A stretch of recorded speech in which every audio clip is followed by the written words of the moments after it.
أستغفر الله رب البرايا.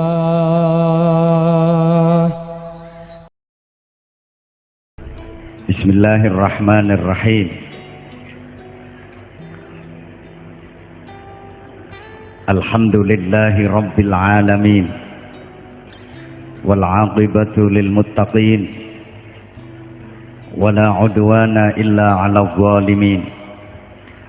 أشهد أن لا إله إلا الله وحده لا شريك له الملك الحق المبين، وأشهد أن محمدا عبده ورسوله الصادق الوعد الأمين. اللهم صل وسلم وبارك على سيدنا ومولانا محمد أفضل الخلق أجمعين وعلى آله وأهل بيته وأصحابه ومن تبعهم بإحسان إلى يوم الدين. سبحانك لا علم لنا إلا ما علمتنا إنك أنت العليم الحكيم. رب اشرح لي صدري ويسر لي أمري واحلل عقدة من لساني يفقه قولي واجعل لي وزيرا من أهلي. أما بعد. Ta'zim dan hormat saya sampaikan kepada para alim,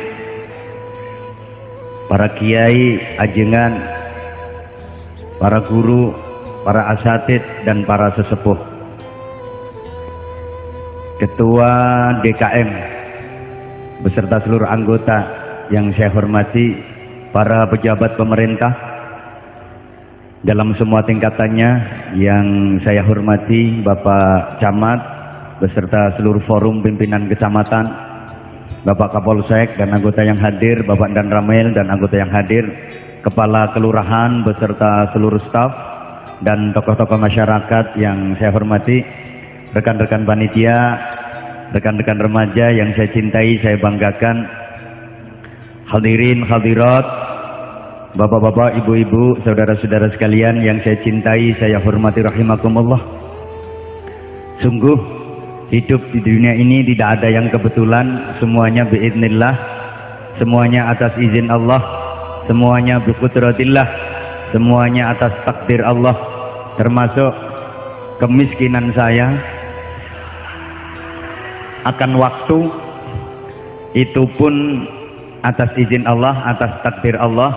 Keterlambatan saya di majelis ini yang mungkin membuat Anda semuanya sedikit merasa kesel, itu pun juga atas takdir Allah. Tapi perlu kita sadari bahwa sesuatu yang membuat kita kesal, sesuatu yang membuat kita jengkel, benci, itu bisa jadi ada kebaikan yang luar biasa akan dimunculkan buat kita. Ini alasannya wong sing terlambat. Fa'asa an takrahu syai'aw wa huwa khairul lakum. Boleh jadi kalian membenci sesuatu, padahal di dalam sesuatu yang kalian tidak suka, yang kalian benci itu ada kebaikan bagi kalian. Saya secara pribadi pernah mengalami sesuatu yang saya benci, tapi ternyata dampaknya baik bagi saya. Saya pernah benci dan marah sama sopir saya. Gara-gara sopir saya waktu itu saya terlambat menghadiri salah satu acara tablik akbar semacam ini. Hampir 1 jam keterlambatan itu, udah panitia gegeri, ribet, ya persis hari ini. Kan ya ndak enak kalau orang diribetin, digegerin itu. Ini gimana ini Pak Kiai, jamaahnya udah ngumpul semua, udah nunggu dari tadi. Tinggal Pak Kiai, semua acara udah tinggal nunggu Pak Kiai. Wah ribet ndak karu-karuan. Padahal keterlambatan itu bukan karena saya, tapi gara-gara waktu itu sopir saya mencret. Saya ndak seneng sama dia, benci dengan situasi itu, saya marahin dia. Nih gara-gara kamu mencret, aku jadi terlambat ini udah hampir 1 jam. Dikira aku yang ndak tepat waktu, dikira aku yang ndak konsisten, ndak disiplin. Siapa nyuruh mencret? Itu sopir saya ya dongong saja, ndak berani ngomong. Cuma pasti di batinnya dia ngomong, "Sing pengen mencret ya sopo."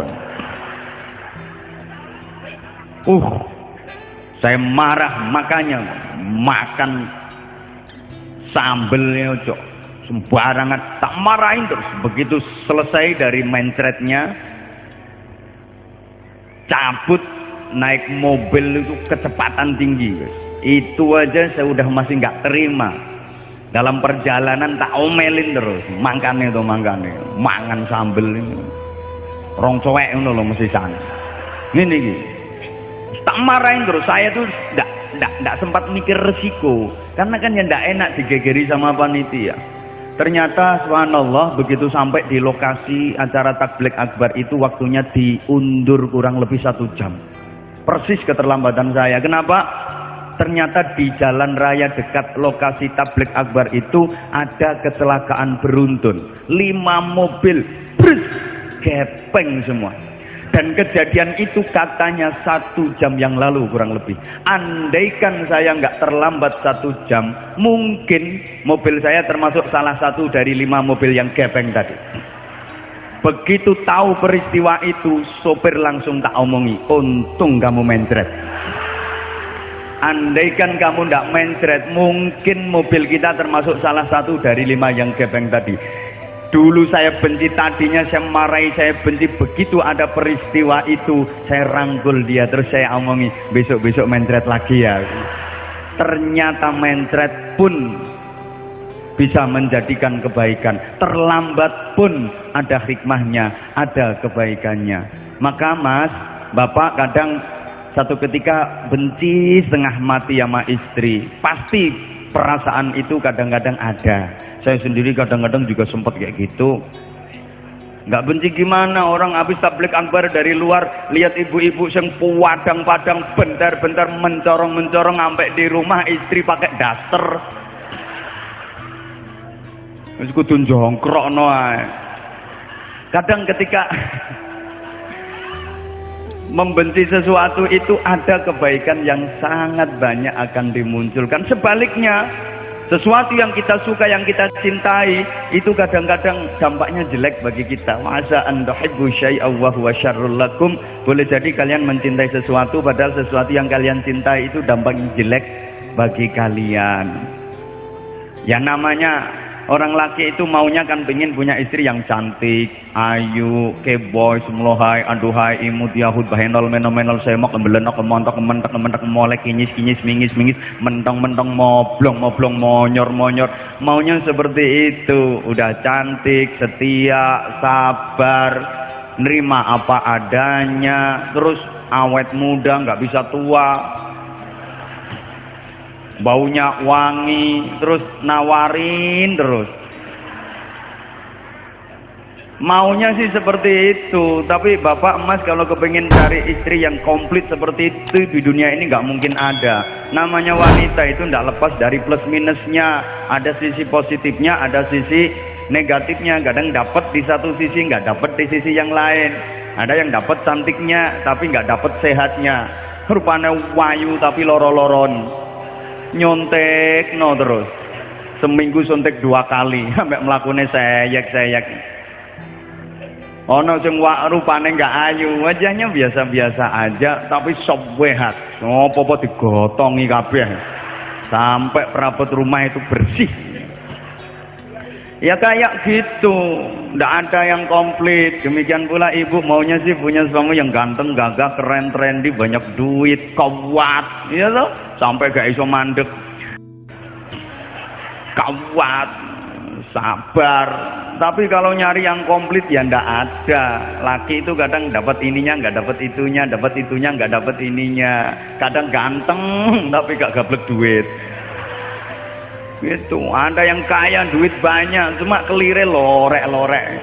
Ya emang kayak gitu, plus minus itu pasti ada bapak. Kadang ada perempuan tuh wajahnya cantik, kalau mau masak nggak tahu tepak, masak itu nggak pernah enak, nggak tahu tepak, masak nasi sangit, nyambel kasinen, bikin sayur cemplang, tapi wajahnya cantik. Ada yang wajahnya jelek, tapi kalau masak maknyus, jos, gandos, kotos sampai bledos. Wadang buket, nyambel, sedep, bikin sayur, enak. Maka lihat positifnya, jangan lihat negatifnya. Maka lihat kelebihannya, jangan lihat kekurangannya.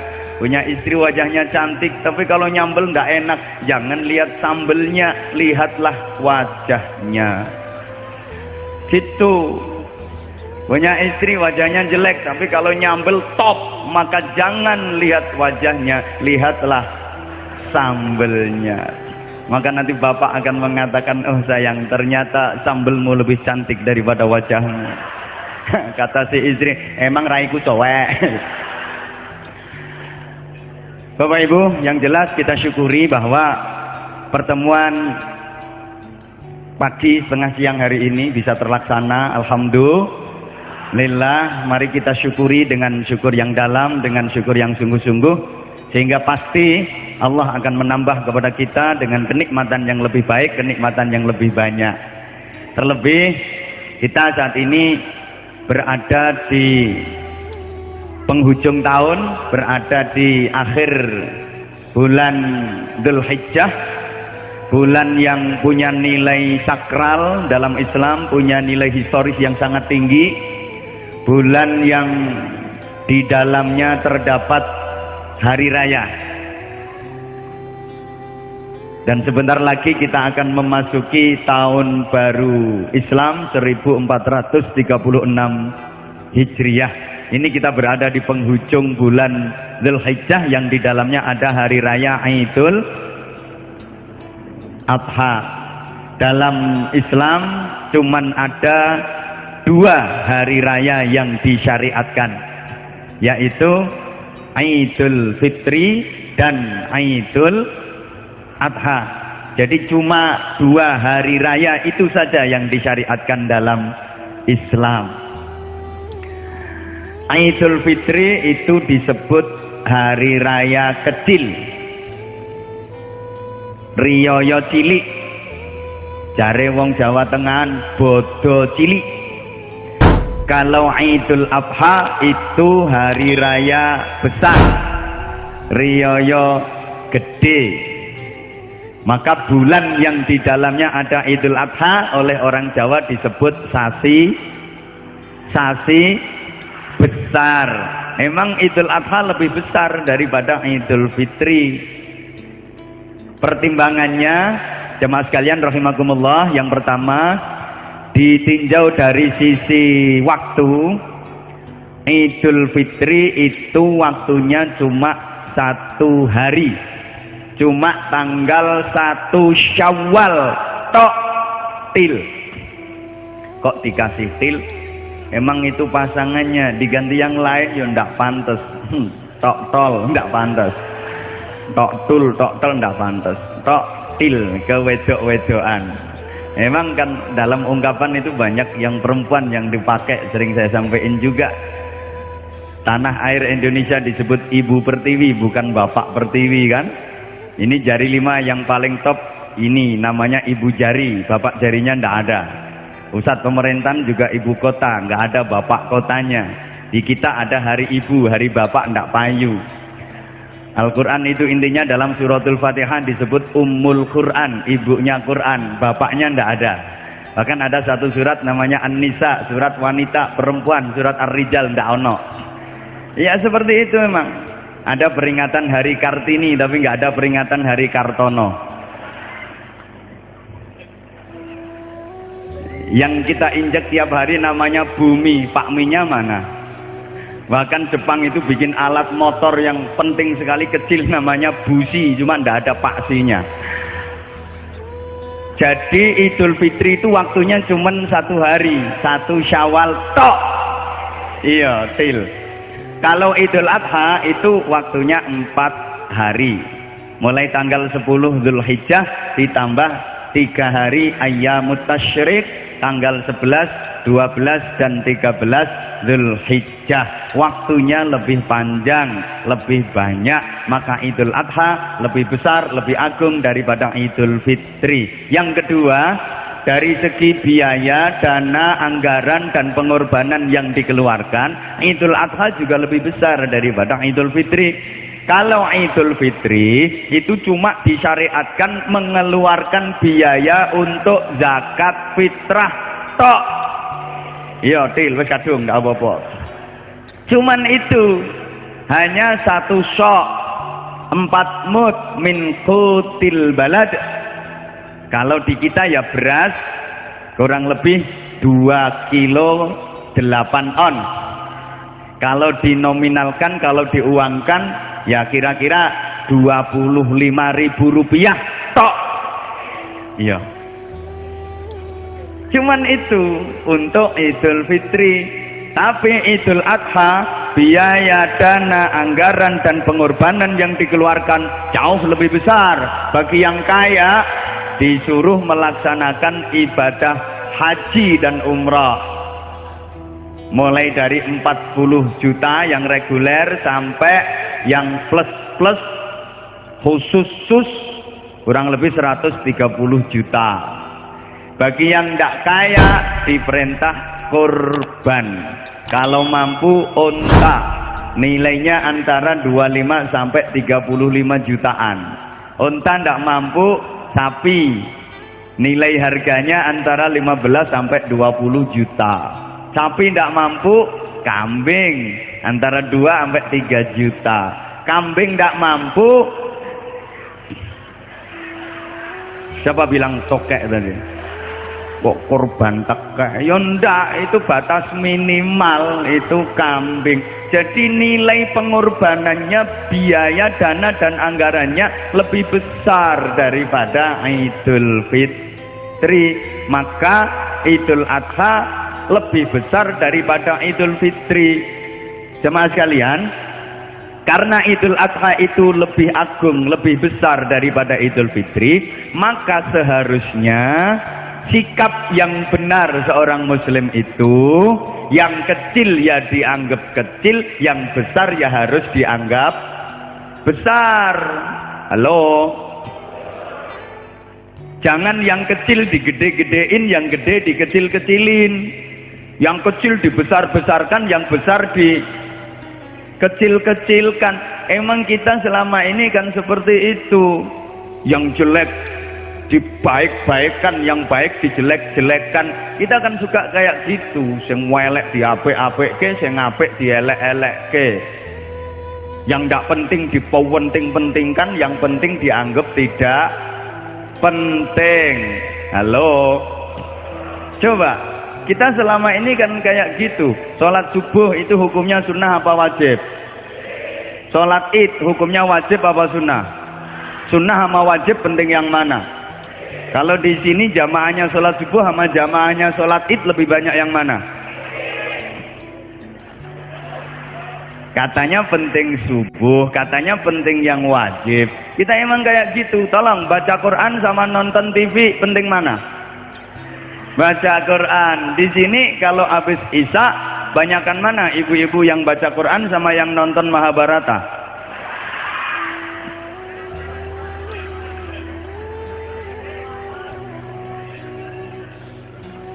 Uy. Lebih paham cerita hijrahnya Rasulullah apa lebih paham ceritanya Akbar?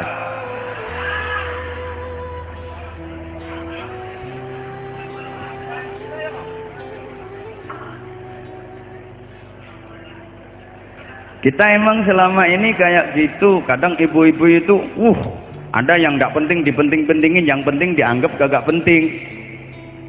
Saking menganggap penting, punya hajat menantu, di make up.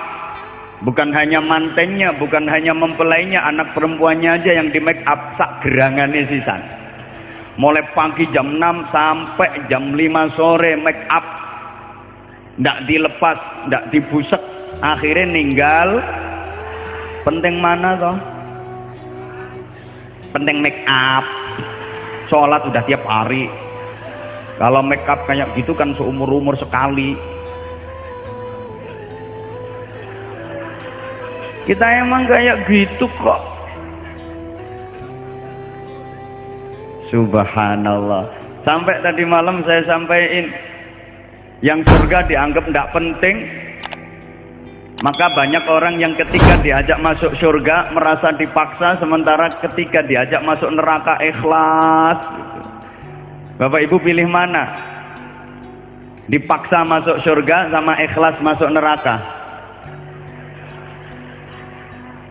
Ikhlas masuk surga, enggak potongan.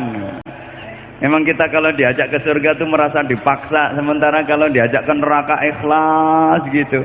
Ada undangan ke surga, hayya 'alas shalah.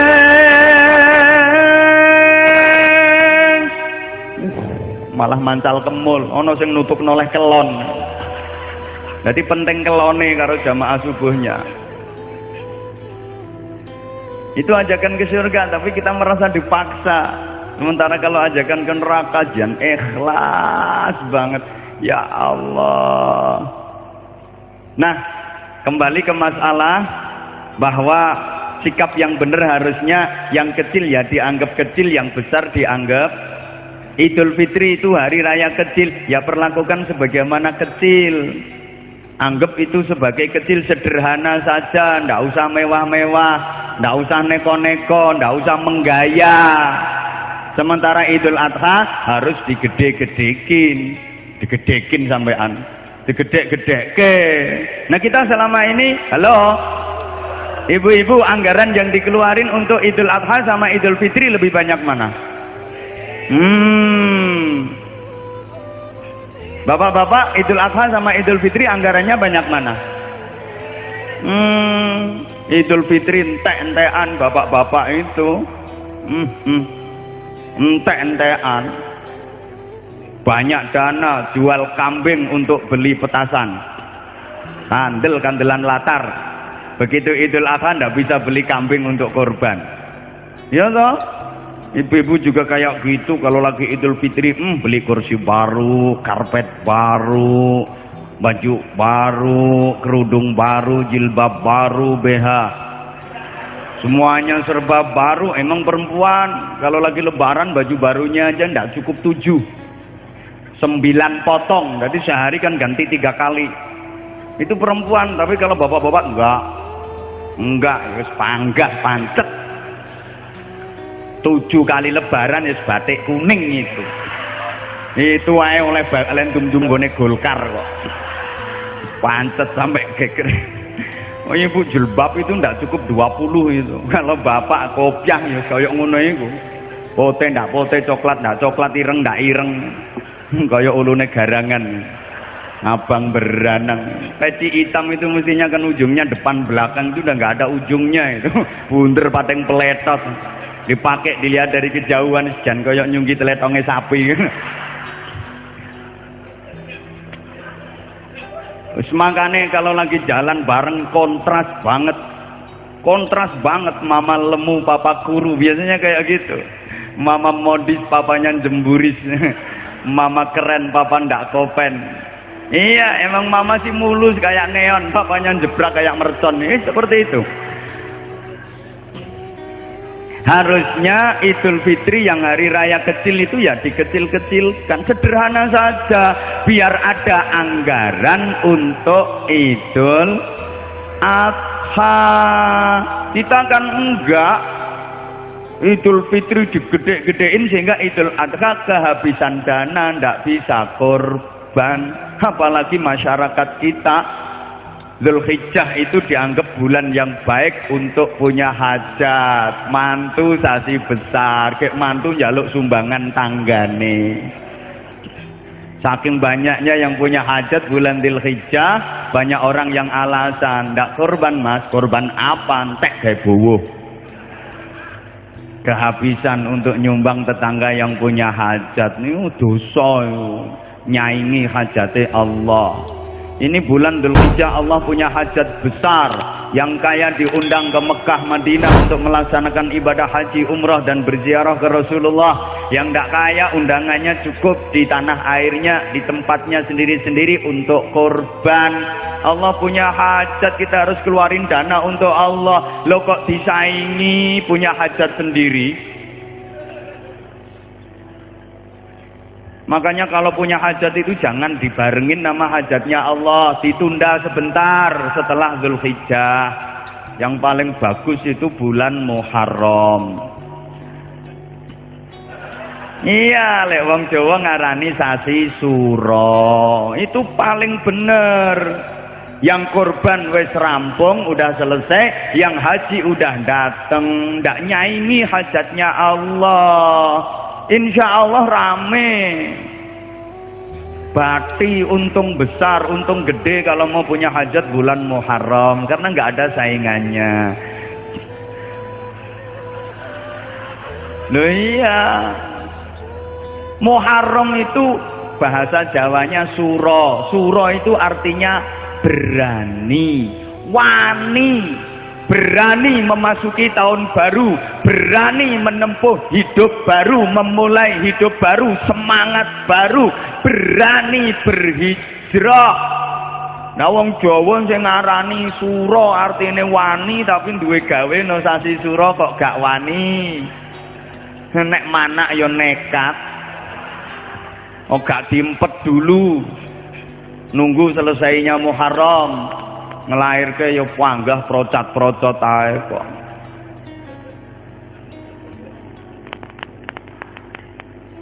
Ya Allah. Ada satu syariat yang namanya kurban. Udah ini waktunya udah lewat, saya mengingatkan kembali pentingnya berkurban. Ini kira-kira jamaah yang hadir ini kemarin banyakan yang korban apa banyakan yang subhanallah. Padahal sebenarnya jamaah sekalian, perintah berkorban itu bukan hanya seumur hidup sekali, seharusnya tiap tahun. Kan nas Qur'annya jelas. Bismillahirrahmanirrahim. Inna a'tainakal kautsar fasholli li rabbika wanhar inna syani'aka huwal abtar. Ini ayat luar biasa. Sesungguhnya kami Allah telah memberikan kepadamu nikmat yang besar, maka fasholli li rabbika wanhar, sholatlah karena Tuhanmu dan berkurbanlah. Allahumma sholli ala Muhammad. Ini ayat tidak bisa dipisah. Fasholli li rabbika wanhar, maka sholatlah karena Tuhanmu dan berkurbanlah. Artinya apa? Yang sholat harus kurban, yang kurban harus sholat. Yang enggak sholat enggak usah kurban, yang enggak kurban enggak usah sholat. Loh iya, ayatnya jelas kok. Fasholli li rabbika wanhar, maka sholatlah karena Tuhanmu dan berkurbanlah. Jelas. Yang sholat harus korban, yang korban harus sholat, yang sholat nggak usah korban, yang nggak korban nggak usah sholat. Duh, maksudnya sholat id. Rasulullah menyatakan, "Man lahu ya, barang siapa yang mempunyai kemampuan, falam yudahi, kemudian pada hari raya Idul Adha dan 3 hari tasyrik itu tidak mau mengeluarkan korban," kata Rasulullah tegas, "fala yaqrabanna musallana." Jangan mendekati tempat sholat kami. Mendekat saja tidak boleh, apalagi masuk. Jawab masuk gitu. Mendekat saja tidak boleh, apalagi jangan mendekati masjid ini. Mendekat saja nggak boleh, apalagi jangan mendekati rumah ini. Mendekat saja nggak boleh, apalagi jangan coba-coba mendekati zina. Mendekat saja nggak boleh, apalagi Yo iya kan. Maka kalau ngaji yang benar, Bismillahirrahmanirrahim, inna a'tainakal kautsar fasholli li rabbika wanhar inna syani'aka huwal abtar. Jangan salah ngajinya. Bismillahirrahmanirrahim, inna a'tainakal kautsar fasholli li rabbika shadaqallahul azim. Itu orang yang tidak mau korban. Ayat wanharnya dikorupsi itu. Loh, karena ayatnya jelas kayak gitu, yang sholat harus korban, yang korban harus sholat, maka pilihannya cuma dua bagi kita, mau korban atau jadi korban. Yang mau korban insya Allah aman, yang tidak mau korban ya siap-siap jadi. Mengingatkan saja untuk tahun depan, tolong yang biasa jadi panitia perlu diperhatikan beberapa hal. Tugas kepanitiaan kurban, tugas panitia yang pertama adalah berkorban. Kalau tidak korban jangan jadi panitia, mesti ngentekno daging.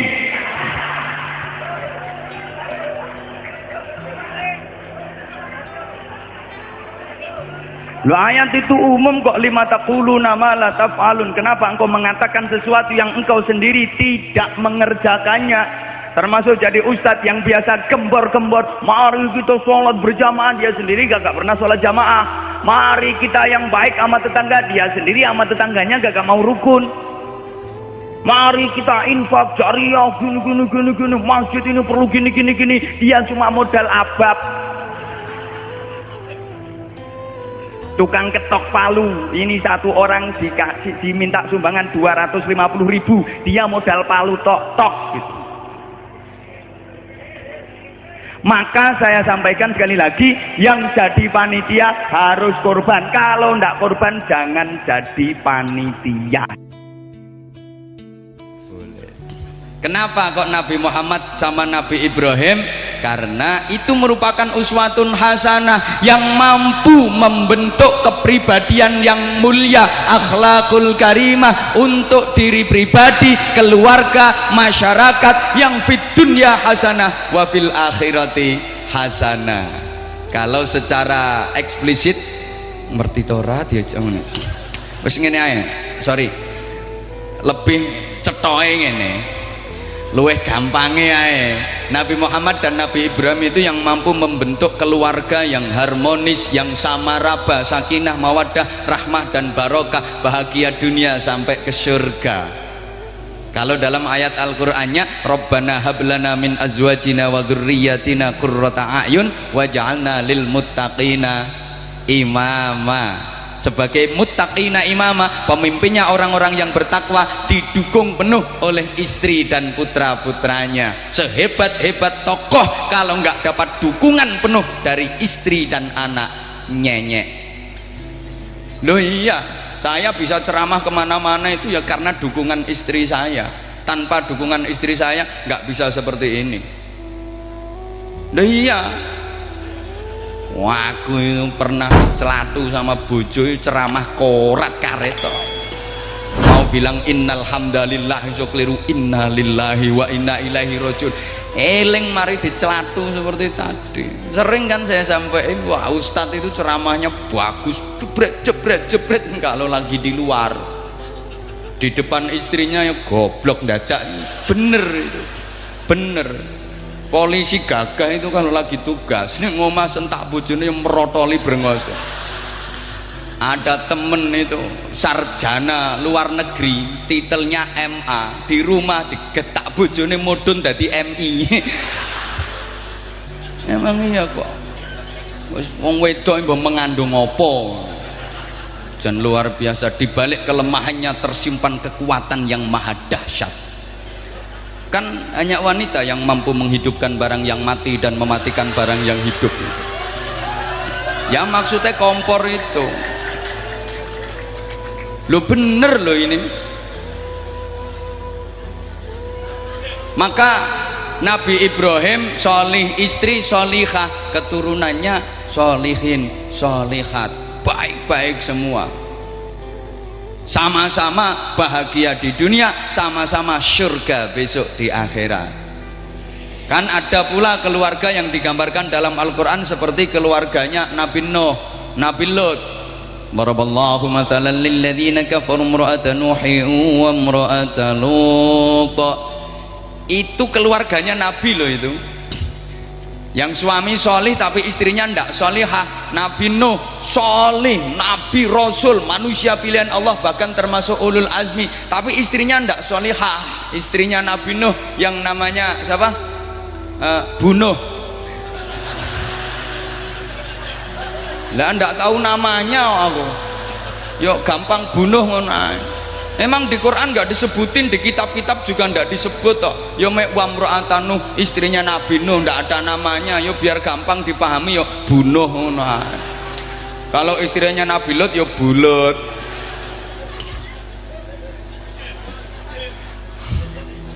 Istrinya Pak Tulus, yo bulus. Lah kok itu kan nggak solihah. Besok suami masuk surga tapi istrinya masuk neraka. Ini pelajaran loh ini bagi ibu-ibu. Jangan mentang-mentang punya suami jadi ustadz terus menggaya. Suami aku kan ustadz, yang ustadz kan suaminya. Lah nek sampean kaya mak lampir yo pancet neraka. Jangan mentang-mentang, jangankan istrinya ustadz, istrinya nabi aja nggak bener ya ke neraka kok. Tuh biasanya wedok-wedok itu suka menggaya, mamer-mamerin suami. Suami aku kan pejabat tinggi.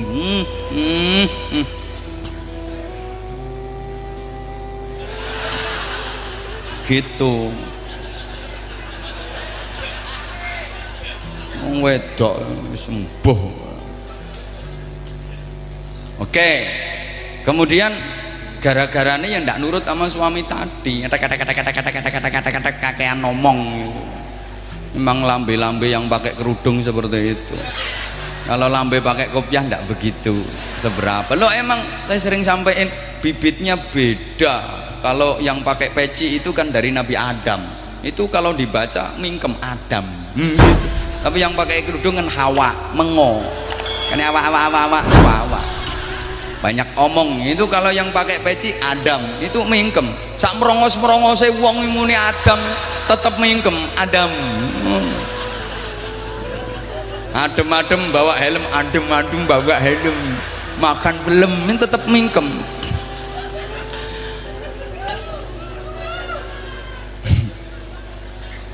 Yang ketiga, karakter rumah tangga seperti Raja Fir'aun itu. Allahu mathalan lilladzina amanu imra'ata Fir'aun. Allah bikin perumpamaan orang-orang yang beriman itu seperti istrinya Fir'aun. Suaminya kafir, ngaku jadi Tuhan, tapi istrinya sholihah. Subhanallah, ini besok suaminya ke neraka, istri ke surga. Ini juga pelajaran bagi ibu.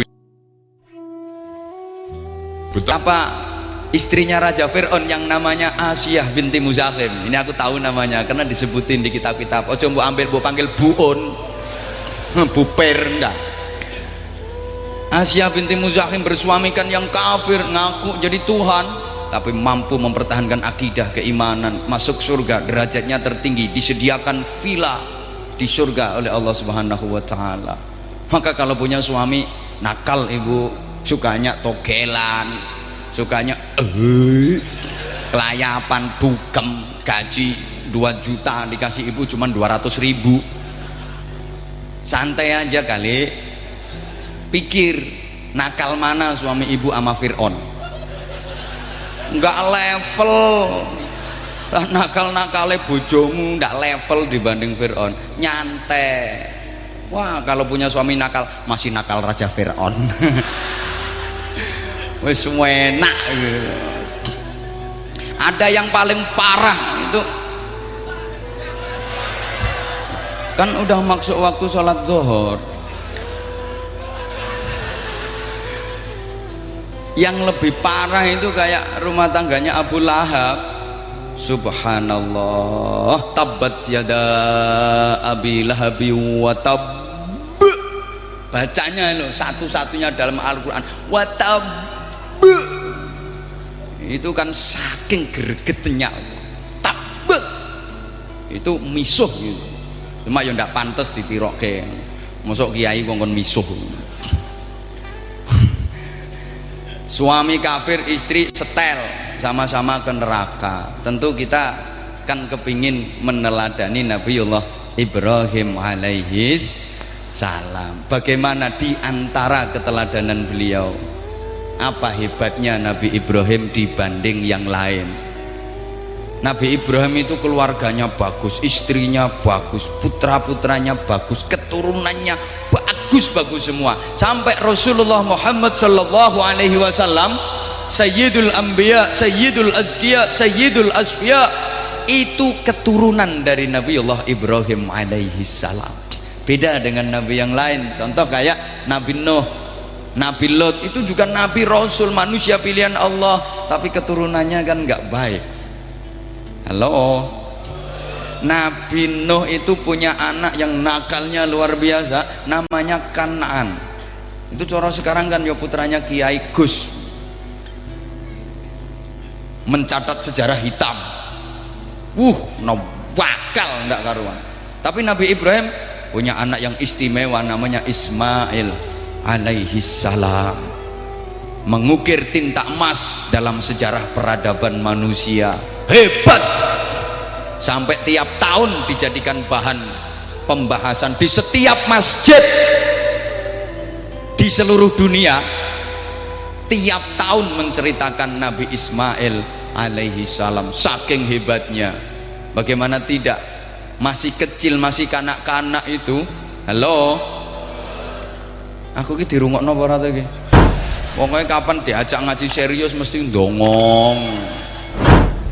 Itu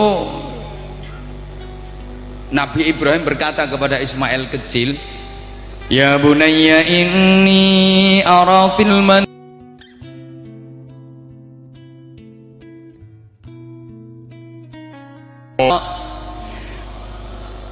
Nah, bapak tadi malam bermimpi diperintah sama Allah untuk menyembelih kamu. Bagaimana enaknya perintah ini dilaksanakan atau tidak? Lu masih kanak-kanak ditawarin kayak gitu, apa jawabnya? Qala ya abati fa'al ma tu'mar. Wahai bapak, kalau memang itu perintah Allah, laksanakan perintah Allah. Santajiduni insya'allahu minas sabirin. Bapak akan mendapati aku termasuk jumlahnya orang-orang yang sabar. Silahkan laksanakan perintah itu, sekalipun harus menyembelih leherku untuk dijadikan korban. Saya nggak bisa membayangkan kalau yang jadi Ismail itu anaknya wong kene. Mungkin jawabannya apa pak? Aku mau disembelih. Podo-podo aku aduk sampean pak. Sampan yang wis gerang kari sagongan. Subhanallah. Kalau anak sekarang itu kan baulet ya dikongkon apa. Perintah itu dilaksanakan. Falamma aslama wa tallahu lil jabin. Ketika Nabi Ismail sudah pasrah, siap disembelih, dibaringkan di tempat penyembelihan, pedang Nabi Ibrahim diangkat siap untuk menebas leher Nabi Ismail. Fanadainahu ayya Ibrahim. Ada panggilan dari Allah, wahai Ibrahim, qad saddaqna ru'ya, sungguh telah engkau laksanakan perintah ini. Inna hadza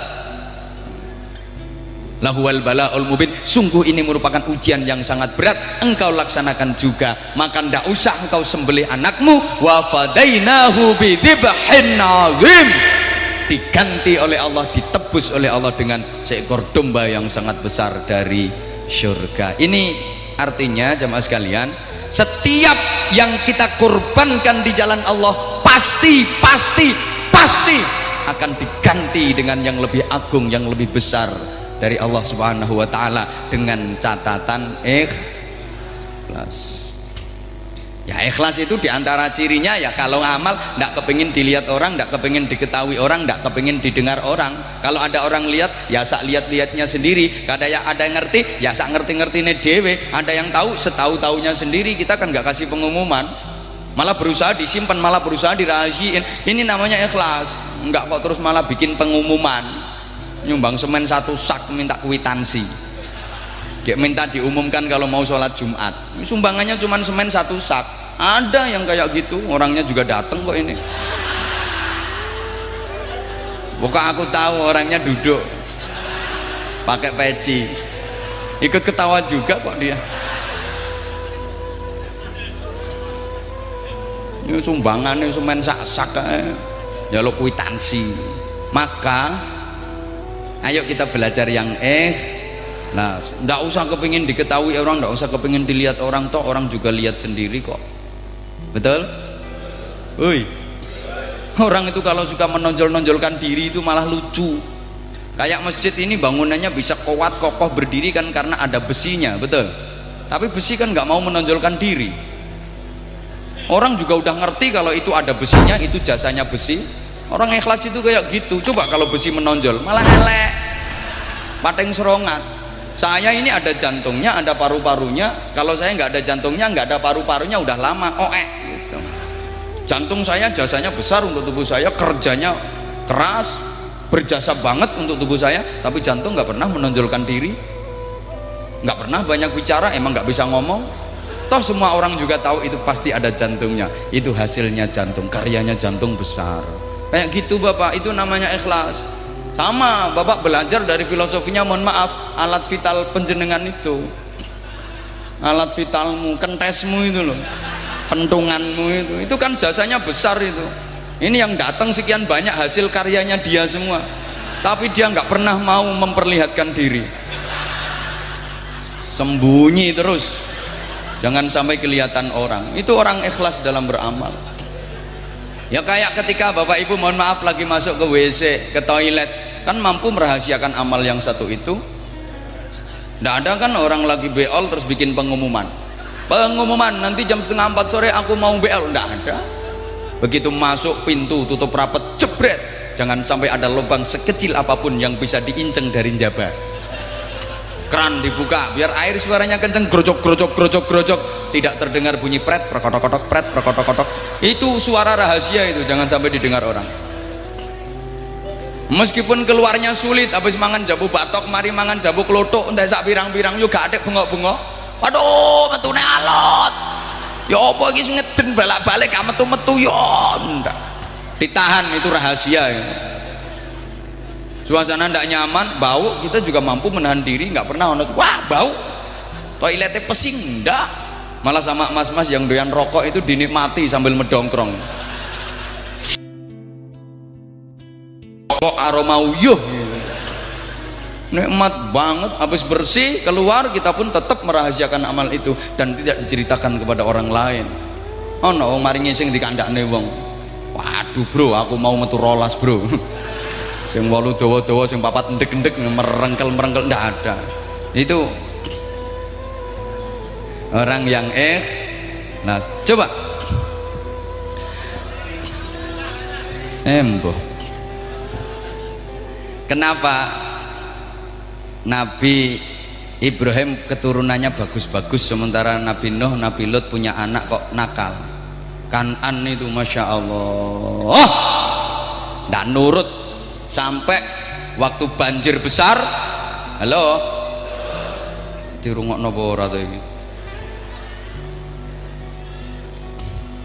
Disuruh naik perahu itu ndak mau nurut sama bapaknya. Kan Nabi Nuh itu nabi yang terkenal luar biasa, tabah, teguh, termasuk kelompok ulul azmi, nabi-nabi yang punya keteguhan yang luar biasa. Sabar, difitnah sama umatnya, dimusuhin sama umatnya, tetap bertahan, tetap sabar.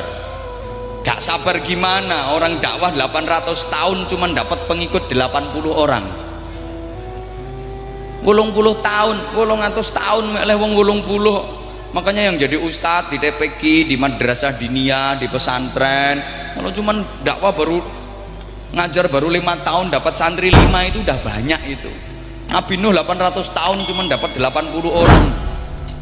Ya harus sabar, subhanallah. Tapi akhirnya kena pengapesane, kata orang Jawa, ditantang sama umatnya. No, katanya Tuhan kamu kuasa, yang katanya Allah itu katanya kuasa. Coba kita nakal, kita maksiat kok nggak di ngapa-ngapain. Kalau emang Tuhan kamu kuasa, coba kita kasih siksa, kita kasih hukuman. Subhanallah, Nabi Nuh itu marah besar. Kata Nabi Nuh, iya kalau aku yang dimusuhin, difitnah ndak apa-apa, ini Allah yang difitnah. Wes ndak kuat Nabi Nuh, langsung munajat ke Allah. Ya Allah, engkau dilecehkan ya Allah, engkau dihina ya Allah, keperucut donga elek. Rabbina tadarranil ardi minal kafirin dayyara.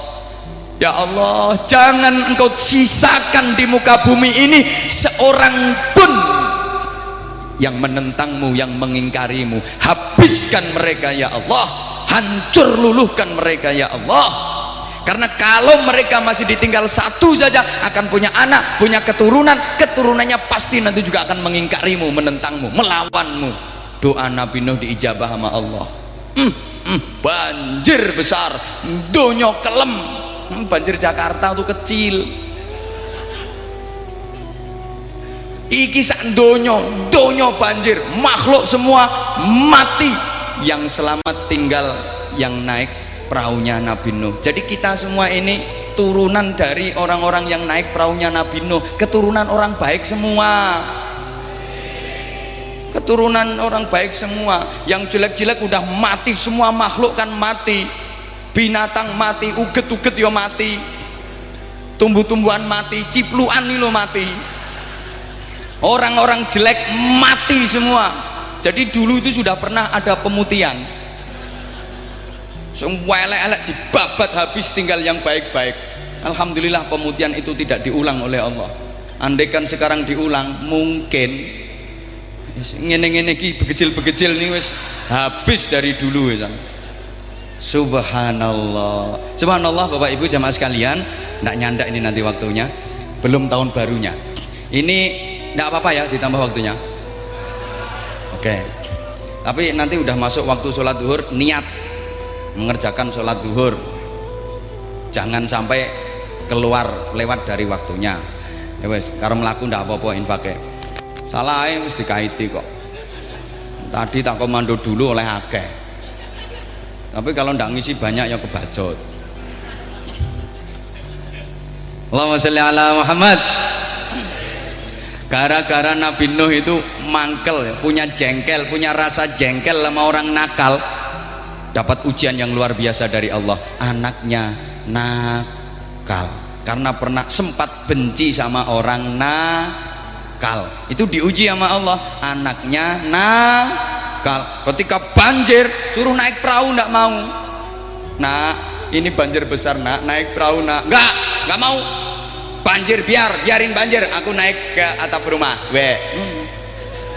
Ada W-nya gitu, naik ke atap rumah. Begitu rumah mau tenggelam, dideketin nama Nabi Nuh, naik perahu. Nah naik ke perahu bapak, kamu nggak nurut sama bapak, nggak apa-apa, nggak nurut sama bapak, nggak apa-apa, yang penting mau naik perahu. Nggak mau, rumah tenggelam, biarin aku naik gunung.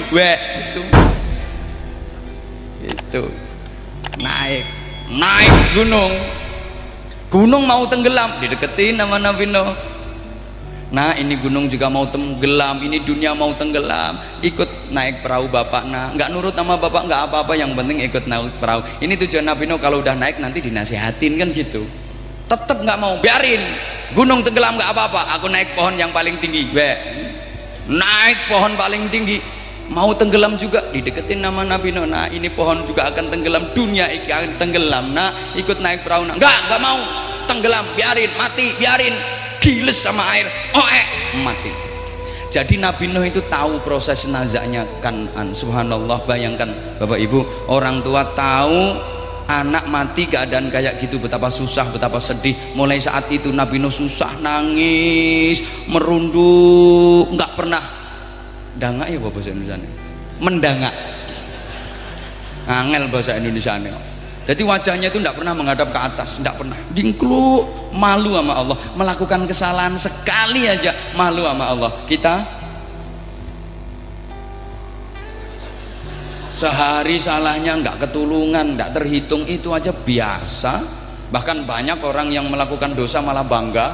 Wah, aku tadi malam habis 5 botol. Ngonoku bangga, nggak ngapa-ngapain, itu baru setengah botol ada udah nyungsep. Katrok. Subhanallah, kita tuh kadang melakukan dosa malah bangga gara-gara benci, mendoakan jelek sama orang nakal, anaknya nakal. Maka jangan pernah benci sama orang nakal, apalagi mendoakan jelek. Kalau lihat orang yang nakal, doakan yang baik-baik, nggih?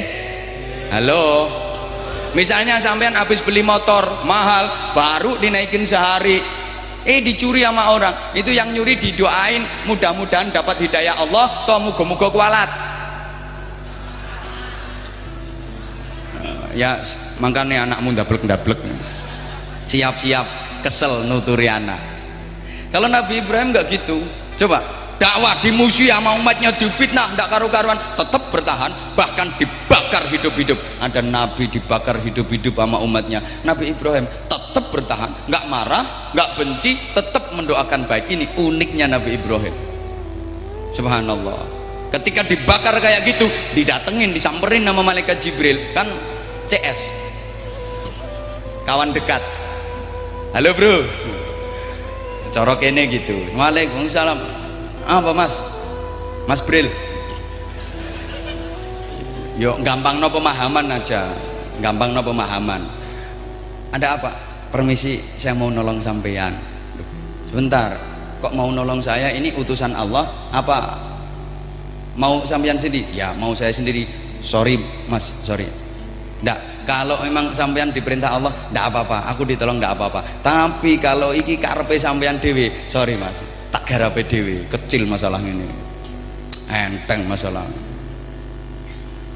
Subhanallah, ini Nabi Ibrahim digarap kayak gitu masih mendoakan kebaikan. Rabbi innahunna adlalna katsiran minan nas faman tabi'ani fa innahu minni wa man 'asani fa innaka ghafurur rahim. Itu Nabi Ibrahim. Ya Allah, orang-orang yang mengikuti aku beriman kepadamu, teman saya, kelompok saya, tapi orang-orang yang mengingkarimu, tidak nurut sama aku, ya gimana baiknya ya Allah, gimana baiknya, tapi aku yakin engkau maha pengampun. Ini alus garapan Nabi Ibrahim. Ya Allah, orang-orang yang mengikuti aku itu semua kelompokku, ya Allah, itu semua umatmu, hambamu, tapi yang tidak mau mengikuti aku, ya gimana baik, maha pengampun. Alus garapan Nabi Ibrahim. Nek bahasa Jawane, dos pundi saene Gusti wong jenengan nyepuroan. Enggak kok jenengan sepuro Gusti, beda kan? Kalau Gusti jenengan sepuro tiang-tiang niku, itu bahasa perintah. Itu kan beda dengan dos pundi saene Gusti wong jenengan nyepuroan. Alus. Ini loh Pak, saya gak paham itu loh plong-plong ngene. Sama kayak gini, misal Bapak punya istri ngomong ke Bapak, "Mas, duit belanja udah habis." Minta duit belanja, yo dikasih, emang tugas suami ngasih duit belanja ke istri, tapi ngasihnya yo karo kesel, banting duitnya gitu, nyaplok gitu. Beda kalau istri garapannya alus, "Mas, aku mau ngomong tapi gimana gitu, aku kepingin bapak, pengen apa? Mbah, aku harap ngomong kok kawan, sawangannya kok jaluan. Jane ya mbah, yang lanang ser butuh apa ngomong, mbah aku gak wani, jangan kok njalukan, butuh apa, sak duwene lho dikena kabeh, terogohno sak serual-seruale dikena, sak isi-isine pisan. Emang beda kok. Coba sama bapak ngomong ke istri, bikinkan kopi, kena kopi, dongong ya digaekno Pak, tapi yo karo mecucu lambene diolor 10 cm, melakukan jendit sledot kayak gitu. Coba bapak garapannya halus, engko wedok lah anu, aku aku kok kepengin ngopi. Gawe kopi rek, gawe kopi. Bikin kopi wis itu. Ndak usah Pak, ndak usah. Aku aja yang bikinin. Ngono. Aku sering kok koyo ngono iki. Loh, iya, kepengin kopi ini tak omongi. Gawe kopi Caca. Mboten usah apa, mboten usah damelaken mawon. Ngono. Ini wong lanang cerdas sih halus.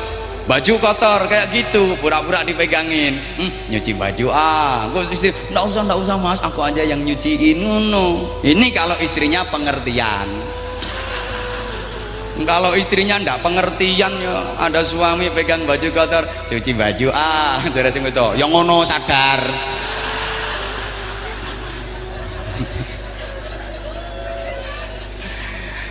Wong ora genah itu namanya.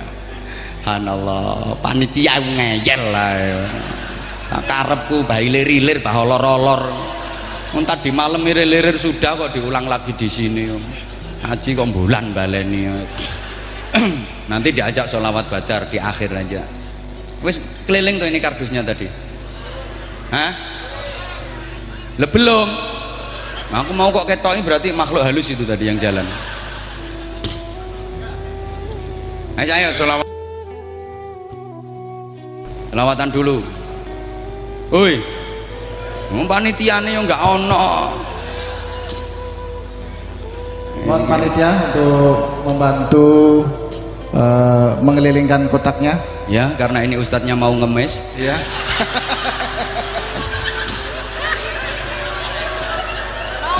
Langsung dipersilahkan kepada jajaran panitia penarik infak, dimohon untuk sesuai dengan arahan nanti Pak Kiai langsung jalan.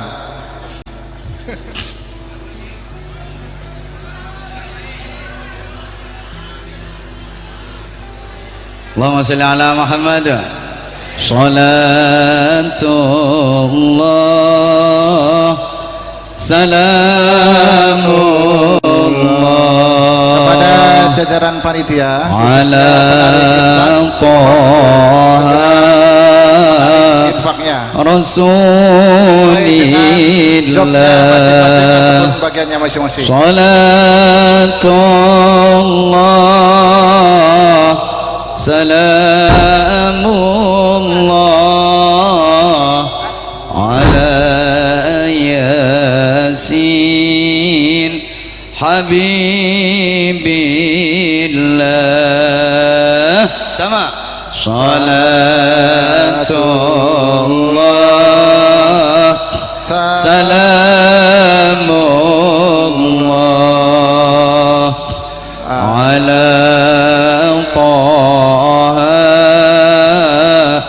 Rasulillah. Salatullah salamullah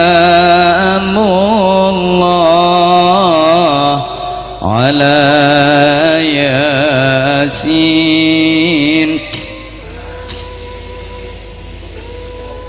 tawassalna bismillah wa bil hadi rasulillah wa kulli mujahidin lillah bi ahlil badri ya Allah. Salatullah salamullah ala Taha Rasulillah. Salatullah salamullah ala yasin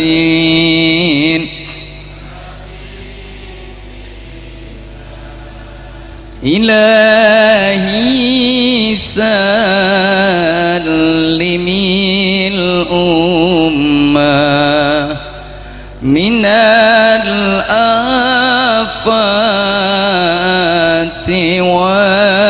نقمة ومن هم ومن غمة بأهل البدر يا الله صلاة الله سلام الله على طه رسول الله صلاة الله سلام الله على ياسين Allahumma sholli ala Muhammad. Jemaah sekalian, sebagian dari tanda orang yang bertakwa itu mau mengorbankan sesuatu yang disuka. Sebagian tanda dari orang yang bertakwa suka berinfak, bersedekah dalam keadaan lapang, longgar maupun dalam keadaan sempit, dalam keadaan kepepet. Dan itu orang-orang yang oleh Allah dijanjikan surga. Alladzina yunfiquna fis sarra'i wad-dharra. Orang-orang yang suka berinfak baik dalam keadaan longgar maupun dalam keadaan sempit. Di waktu kaya seneng infak, di waktu miskin juga seneng. Jawab, banyak duitnya seneng infak, banyak utangnya tetap seneng. Susah apa susah? Susah. Orang yang suka infak dirindukan surga, dicintai Allah, bahkan disayang manusia. Karena watak manusia itu kan lebih suka diberi daripada memberi, betul? Karakter manusia itu lebih suka diberi daripada memberi. Maka jadilah pemberi, jangan jadi peminta, apalagi penuntut. Orang itu kalau dermawan, uang itu leh lomo, disenengi tiang kata.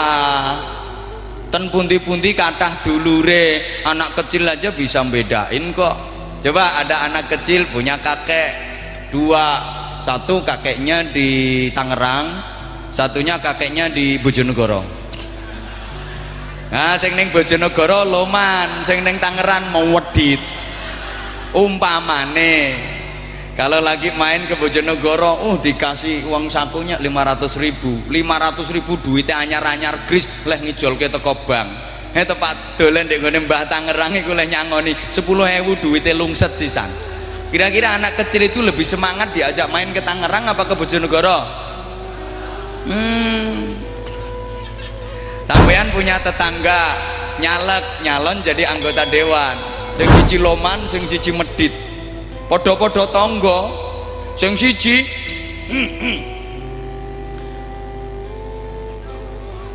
sing siji loman, wes jamaahnya ya ndak pernah, pokoknya sholat Jumatan tok, visi misinya ndak jelas, tapi suka berjuang, artinya ngasih beras, baju dan uang.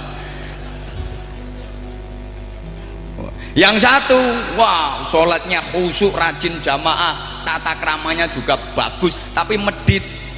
Mau nyalon jadi anggota dewan, nggak ngasih duit belas, nggak keluar duit belas, cuman bagi-bagi selebaran isinya visi dan misi. Kira-kira zaman pilih sing medit apa sing lomo? Sing dadi ya sing lomo, meskipun visi misinya ndak jelas. Orang sekarang udah berani terang-terangan kalau milih caleg itu yang dipilih bukan partainya apa, visinya apa, misinya apa, ndak, kredibilitasnya, karakternya gimana, ndak. Yang jadi standar sekarang kan NPWP, nomor piro wani piro. Orang sekarang memang kayak gitu kok. Hui, wong lomo iki disenengi wong akeh. Mara tuwa nang lomo, mantune lemu-lemu. Mara tuwa pelit, mau wedit, mantune ndak kuru nganti kopiahe lodok. Kuru sak ndas-ndase. Salat dike salam melengak iso mencolot kopiahe, glodak. mantu nang lomo, mertuane sayang banget, lebih sayang menantu daripada anaknya sendiri nggih Bu nggih. Dibangga-banggakno dicerita-ceritane. Nah kaya mantuku subhanallah, jen ngerti nang wong tua, punya apa-apa nggak pernah lupa sama orang tua, pasti ngasih ke orang tua tuh, gak kaya mantune kae monak manak. Kalau lagi main ke rumah mertua nggak pernah bawa apa-apa, pulang menghabiskan apa-apa, sembarang kaler digawa entek-entek tok. Mulane maratuane gering. Mantu nang medit. Maratuwa mesti murang-mureng. Gek sing lanang gek dhuwit nang ibuke gek pira mau mbokmu. Mengkono kekno mbokmu kabeh. Kekno mbokmu kabeh.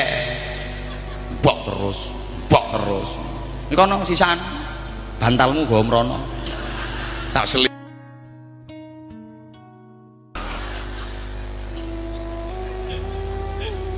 Orang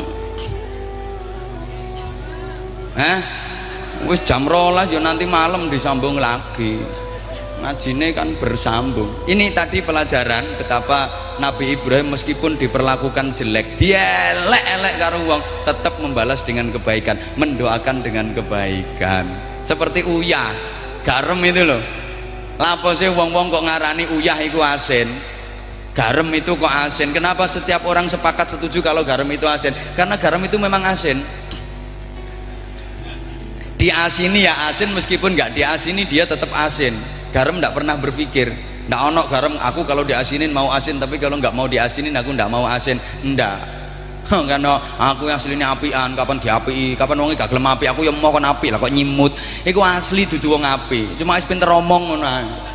Asli bukan orang baik. Maka orang yang baik itu diperlakukan baik, orang lain membalas kebaikan, diperlakukan jelek juga tetap membalas dengan kebaikan. Filosofinya biar anjing menggonggong, kafilah tetap berlalu. Kok nggak jawab sih? Biar anjing menggonggong, kafilah tetap. Anjing tuh gambarannya orang jelek, kafilah gambarannya orang baik. Kenapa anjing menggonggong? Ya karena kafilah berlalu. Kenapa kafilah berlalu? Ya karena anjing menggonggong. Kenapa kafilah kok berlalu? Kok nggak ikut menggonggong? Karena kafilah bukan anjing. Kalau sama-sama menggonggong berarti ya sama-sama.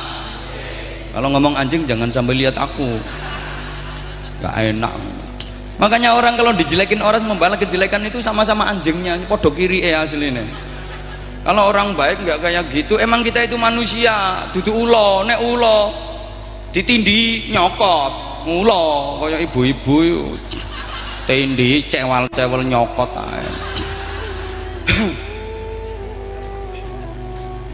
Itu kan ulo. Kita manusia Pak, bukan kalau jengking. Kalau jengking senggol ngentop, menggawe amu senggol titik ngentop. Kalau orang lain berbuat jelek ya kita balas dengan kebaikan. Wa idza khatabahumul jahiluna qalu salama. Biar kata orang lain berkata jelek sama kita, bersikap jelek sama kita, balas aja dengan ucapan yang menyelamatkan dan mendamaikan. Salama. Kayak gitu. Emang etiknya kayak gitu. Akhirnya anak keturunan Nabi Ibrahim itu wapi-api. Ya karena wong tua nih nggak pernah geting sama orang jahat, nggak pernah marah, apalagi mendoakan jelek. Ini pelajarannya. Artinya ketika kita lihat orang nakal itu jangan pernah benci sama mereka. Yang bikin nakal kan Allah. Halo, belum tentu di hadapan Allah kita lebih baik daripada dia. Jangan pernah mendoakan jelek. Doakan aja mudah-mudahan dapat hidayahnya Allah. Doakan aja mudah-mudahan dapat kebaikan. Wong yang gelem gawe prinsip ngene iki, aman donya iki lho aman. Ndak kesro, dikit-dikit demo. Pakai cara yang bagus, nggih. Sekarang kan dok, Allahu Akbar, mobil dibakar. Ini orang yang ndak ngerti kan dipikir Allahu Akbar itu artinya yuk membakar mobil ngono. Allahu Akbar, Allahu Akbar, Allahu Akbar. Polisine bingung, telek-telek nyaut polisine, sama-sama sholat nyaut sami Allahu liman hamidah gitu. Orang yang lihat ya kompak Robbana lakal hamdu gitu. Selama masih bisa diselesaikan dengan cara musyawarah, perintah Al-Quran kan jelas, wasyawirhum fil amr, umum. Ya kita jihad ya jihad, tapi jangan jahat. Jadilah penjihad, jangan jadi penjahat, kan gitu toh. Ui, mbah gak direken kok. Ya wes jam 12 lebih. Ya kalau kurang nanti malam bersambung. Insyaallah materinya beda. Kurang lagi ya besok malamnya lagi, kurang lagi ya ikut aku ke Kalimantan. Jamaah sekalian yang saya hormati rahimakumullah, ini kita mau memasuki tahun baru dengan semangat baru, tentu saja dengan perbaikan yang lebih baru, semangat untuk lebih baik. Kan hijrah itu artinya ini urung masuk tahun baru hijrah loh, dari ora tak sampai kok bengiai. Hijrah itu artinya kan perubahan. Perubahan itu kan proses. Proses itu kan gerak. Halo. Gerak disebut hijrah apabila memenuhi dua syarat, dua unsur yang tidak bisa dipisah satu dengan yang lain. Dua-duanya harus ada Makkahnya, harus ada Madinahnya. Artinya harus ada yang ditinggalkan dan harus ada yang dituju. Itu hijrah. Salah satu nggak ada, nggak hijrah namanya. Contoh, ada yang ditinggalkan tapi nggak ada yang dituju, itu bukan hijrah, minggat, kelayapan, blakrak, kabur, kanginan. Makanya jelas tapi Madinahnya tidak jelas. Ada yang ditinggalkan, nggak ada yang dituju, gak hijrah, minggat, bambung. Atau sebaliknya, ada yang dituju tapi nggak ada yang ditinggalkan, bukan hijrah, ngelamun, menghayal, tidak kemana-mana tapi ada yang dituju, nggak ada yang ditinggalkan, medongkrong neng toilet rumangsane keliling TMII. Itu apa namanya? Ngelamun, menghayal. Maka orang yang sukses dan berkah hidupnya bukan penghayal, bukan pengelamun, bukan peminggat, tapi orang yang orientasi hidupnya jelas. Ada yang ditinggalkan, ada yang dituju. Tentu saja meninggalkan yang jelek menuju yang baik. Kan pernah saya sampaikan, sekarang tuh ada gejala desakralisasi, ada gejala desekularisasi. Ada gejala kiai mambu, ada gejala mambu kiai. Saudara termasuk yang mana? Saman termasuk sing di kiai mambu apa mambu kiai? Mending kalau mambu kiai mending. Jangan sampai jadi kiai mambu. Mending kalau mambu kiai. Kiai mambu itu artinya gimana? Ya keluarganya kiai, ustadz, anaknya kiai, guru agama, guru ngaji, tapi tidak pernah mau ngaji, tidak mau ibadah, macaknya trendy, tidak karu-karuan, rambut di semir abang hijau kuning, LKMD londo kok mau ndase. Tidak karu-karuan pola, seluruh tubuh diwarna macem-macem itu. Tidak mau sholat, wis bosen neng swarga, kepingin neraka. Itu mambu kiai namanya. Kiai mambu namanya. Kalau mambu kiai kan anaknya orang biasa, bapaknya cuma RT, rugi terus. Atau TNI AD, Tani Angkatan Doran. Tapi anak kan dididik bagus, wis bosen neng neraka, kepingin ngerasakno swarga. Itu setidaknya kita harus bisa hijrah kepribadian, dari yang medit menuju lomo, dari yang males ibadah menuju rajin ibadah, dari yang ndak wawuh ndak rukun nama tetangga menuju yang rukun nama tetangga, dari yang ndak mau korban akhirnya mau berkorban. Bukan hanya menyembelih korban berupa kambing atau sapi, tapi menyembelih waktu kita, mengorbankan waktu kita. Biasanya meloroi sengkuni gawe meloroi Quran. Kudu wani nyembelih televisi, bukan hanya nyembelih kambing itu tok, menyembelih nafsu. Biasanya kita bukan gede plorok merem, astagfirullahaladzim, lirik maneh astagfirullahaladzim, lirik neh nafsu-nafsu yang tak genah itu disembelih semua, digorok semua. Wes sak jam setengah kurang nanti malam. Mudah-mudahan yang saya sampaikan ada manfaatnya. Tentu saja banyak kekhilafan, kesalahan di sana sini. Kepada seluruh panitia, rekan-rekan dan jemaah sekalian, hal-hal yang kurang berkenan saya mohon maaf yang sebesar-besarnya. Mudah-mudahan dibarokai Allah Subhanahu wa taala. Al-Fatihah. A'udzubillahi minasyaitonir rajim. Bismillahirrahmanirrahim. Alhamdulillahirabbil alamin arrahmanir rahim maliki yaumiddin iyyaka na'budu wa iyyaka nasta'in ihdinas siratal mustaqim siratal ladzina an'amta 'alaihim ghairil maghdubi 'alaihim waladdallin rabbighfirli wa liwalidayya wa lil mu'minina amin ya rabbal alamin Allahumma shalli ala sayyidina Muhammadin wa ala alihi wa sallim wa radhiyallahu tabaraka wa ta'ala an kulli sahabati rasulillahi ajma'in walhamdulillahirabbil alamin Allahumma anta rabbuna la ilaha illa anta 'alaika tawakkalna wa ilaika anabna wa ilaikal masir wa anta rabbul 'arsyil 'azim ma syaa Allahu kana ma lam yasha lam yakun hasbunallahu ni'mal wakeel ni'mal maula wa ni'man nasir ghufranaka rabbana wa ilaikal masir wa la haula wa la quwwata illa billahil 'aliyyil 'azim na'lamu anna Allah 'ala kulli syai'in qadir wa anna Allah qad hata bi kulli syai'in 'ilma Allahu min syarri kulli dabbatin anta akhadhum bi nasiyati Allahumma hdina siratal mustaqim siratal ladzina an'amta 'alaihim minan nabiyyin was-siddiqin wasyuhada'i was-salihin wa hasuna ulaika rafiqa dzalikal fadlu minallahi wa kafa billahi 'alima Allahumma sallimna wa sallim dinana wa sallim dunyana wa sallim akhiratana wa la tusallim waqtana imanana wa la tusallit 'alaina man la yakhafuka wa la yarhamuna warzuqna khaira dunya wal akhirah innaka 'ala kulli syai'in qadir wa bil ijabati jadir Allahumma inna nas'aluka al-jannata wa na'imaha wa ma yuqarribuna ilaiha min qawlin aw fi'lin aw amal wa na'udzubika minan nar ma yuqarribuna ilaiha min qawlin aw fi'lin aw amal Rabbana atina fid dunya hasanatan wa fil akhirati hasanatan wa qina adzabannar wa qina adzabannar wa qina adzabannar wa adkhilnal jannata ma'al abrar bi rahmatika wa fadlika ya azizu ya ghaffar ya rabbal alamin jazallahu anna sayyidana Muhammadan sallallahu alaihi wasallam ma huwa ahluh bi fadli subhana rabbika rabbil izzati amma yasifun wa salamun alal mursalin walhamdulillahi rabbil alamin subhanakallahumma bihamdika asyhadu an la ilaha illa anta astaghfiruka wa atubu ilaik. Terima kasih, matur suwun, mohon maaf yang sebesar-besarnya atas segala salah dan khilaf. Hadanallahu wa iyyakum ajmain. Assalamualaikum warahmatullahi wabarakatuh.